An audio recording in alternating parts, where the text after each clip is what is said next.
What's up, Tricology family? Welcome back to another episode of the Tricology News Talk. Today we got some more news topics to discuss. So without further ado, let's get started with our first topic for today. So, as movies keep continuing to delay or has no release. So, for the upcoming reboot of James Wan's Mortal Kombat, it was recently pulled from its March release and now has no release date at this time. They released a statement saying, "We put our release date schedule because of the ongoing theaters being closed. So we have no release date at this time. We will release the movie until the pandemic is over and all theaters has been open." So it's going to be a long time.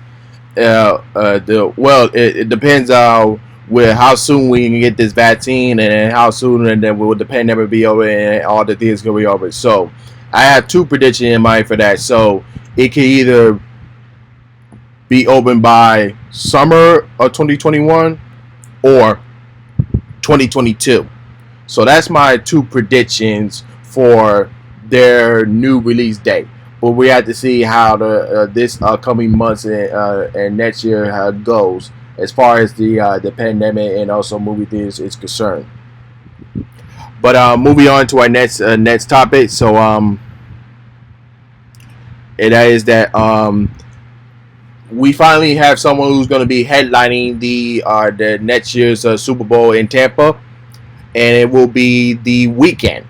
That's right, folks. The Weeknd will be headlining these next year's Super Bowl. But the question is that will we see more other artists join them? Because we already touched on the fact that that next year's Super Bowl is going to be towards limited capacity with 20%, and we just have to see how they're gonna run how they're gonna run the halftime show, and how it's gonna be at a safe protocol, not just for the artists as well as like for the dancers and all that other stuff. But we'll have to wait and see how that's gonna turn out for them. We'll probably find out like in a couple of weeks to see how that's gonna be. But yeah.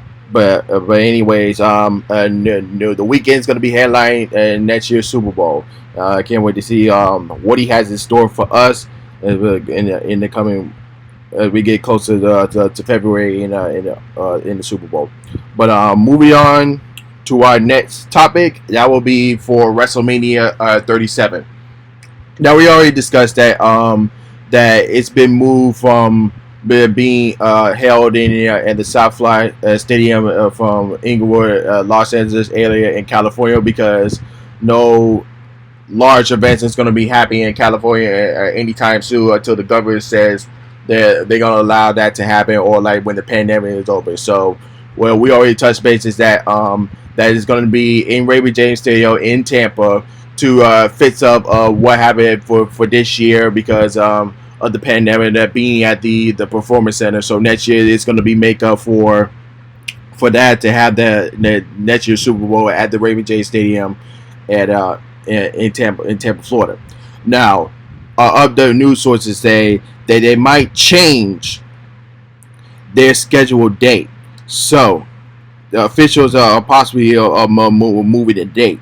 So if WrestleMania 37 is originally scheduled for the 28th of March, which according to the last rumors, however, being proposed for following weeks, therefore to either Sunday 11th of April or the following one on the 18th of April. So that's their two possible dates that if they're gonna move from March 28th to April. So I think at this point in time, a couple of times that WrestleMania used to be in March, but so in the past years, it always end up being in April. So I think this is the smart move was to be removed the date, because like we mentioned before, the next year's Super Bowl is going to be in Raymond James Stadium as well. So once the Super Bowl is over, WWE officials and had to look at it and see like how the Super Bowl went, so that way when WrestleMania comes, they know like about what to do with their capacity, with their protocols, and like other stuff. So that's going to be something to look at as far as that is concerned. But yeah, so that's the latest update on WrestleMania 37 on their schedule date. But I think that will be the smart move to move to April. But yeah, moving on to our next topic, it will be for WandaVision.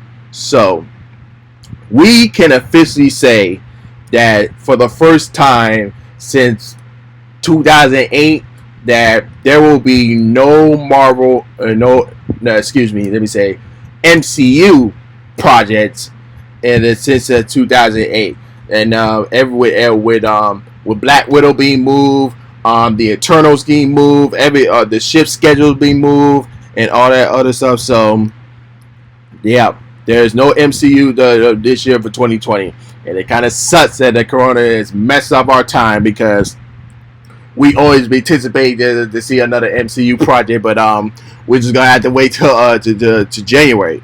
That's right, January.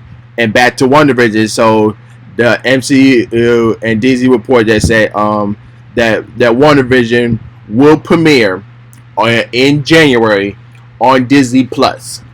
That's right. It's going to be a 6-episode mini series for WandaVision, and it's going to be a debut in January. So that's going to be the first MCU project for Phase 4, and that's going to be the first one for Phase 4. And going on to our next topic, and that's going to be from switching on from Marvel to DC, and that's going to be on Wonder Woman 1984. So we got some aerial support, and like how we mentioned before in our last episode, that they got until December December 1st if they're gonna keep their Christmas release date or switch over to next year June. Well, we got some rumor reports saying that if they keep their Christmas release date, and then also it's gonna be released on HBO Max in January. So there's two. I can see this in two different sides of this.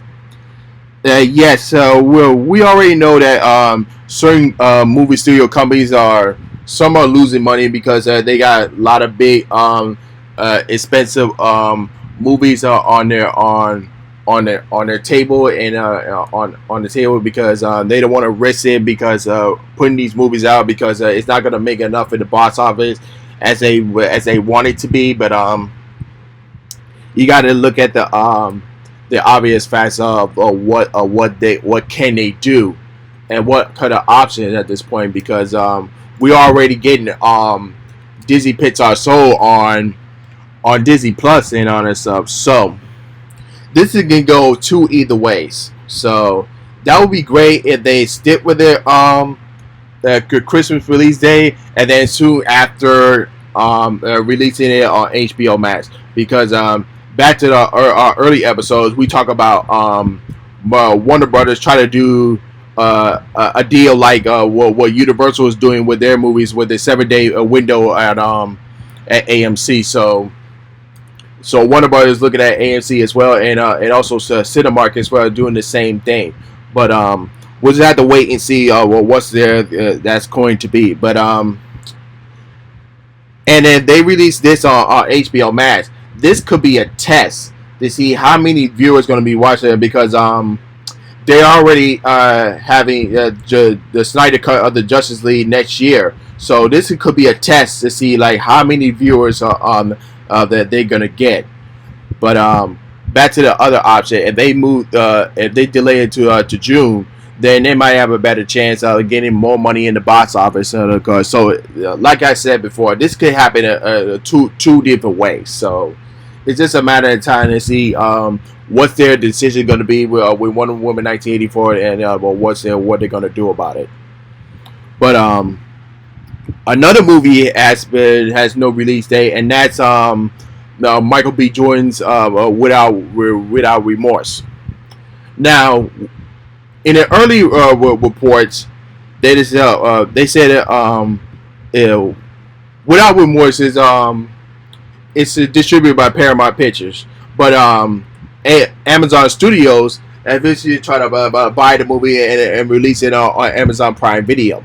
But now this is saying that there's no theatrical release day. I was like, what's going on here? And I'm like, because this was supposed to be to be released next year February. So I don't know are they going to sell it to is Amazon Studio going to buy it, and we don't know, or is it going to go straight into theaters? So we don't know what's going on. But like I said before, it has no release date at this time, so we have to wait and see what's going to happen for there. But going into our last topic for today, and we're going to talk about the upcoming card of this year's Survivor Series. Now, this year's Survivor Series will celebrate the 30 years of The Undertaker. So, The Undertaker made his debut, his WWE debut at Survivor Series in 1990. And since then, it's been like through 3 years, three decades of destruction for the dead man. And of course, The Undertaker was one of my favorite WWE wrestlers. So it's going to be amazing to see how his final farewell is going to be. And I can't wait to see. We're going to miss the Undertaker. Going forward with that, let's talk about the card as follows. So we have the first is being for this is Raw versus SmackDown, best of the best. So the first one is going to be the 5-on-5 Men's Survivor Series match. And for Team Raw, we have AJ Styles, Keith Lee, Sheamus, Braun Strowman, and Matt Riddle. And then going against Team SmackDown, which is Kevin Owens, Jey Uso, King Corbin, Seth Rollins, and one more member to be determined this week. And then going on to our next match, we have the 5-on-5 Women's Survivor Series elimination match. For Team Raw, we have Nia Jax and Shayna Baszler are the Women's Tag Team Champions. Mandy Rose, Dana Brooke, and Lana against Team SmackDown, which has Bianca Belair, Ruby Riott, and Liv Morgan of the Riott Squad, and two more members to be determined. And then going on to our 4 champion versus champion matches. So we have the United States champion for Raw, Bobby Lashley, going against SmackDown's Intercontinental champion, Sami Zayn. And then we have the SmackDown tag team champions, Angelo Dawkins and Montez Ford, the Street Profits, going up against either the New Day of Kofi Kingston and Xavier Woods, or the Hurt Businesses, Shelton Benjamin and Cedric Alexander, whoever it is, the Raw Tag Team Champions by that time, will face the Street Profits at Survivor Series. And then also we have the Raw Women's Champion, Asuka, going against the SmackDown's Women's Champion, Sasha Banks. And then finally, for the main event, we have SmackDown's Universal Champion, Roman Reigns, going against either Randy Orton or Drew McIntyre. Whoever is the WWE Champion by then will face Roman Reigns at Survivor Series. So that's the match card from there, and that's all we got for today. Let me know in the comment section what you think about the topics that were discussed today, and don't forget to like, share, subscribe, and hit the notification bell when new episodes are uploaded. And other than that, this is Trico, and I'm signing off. Peace.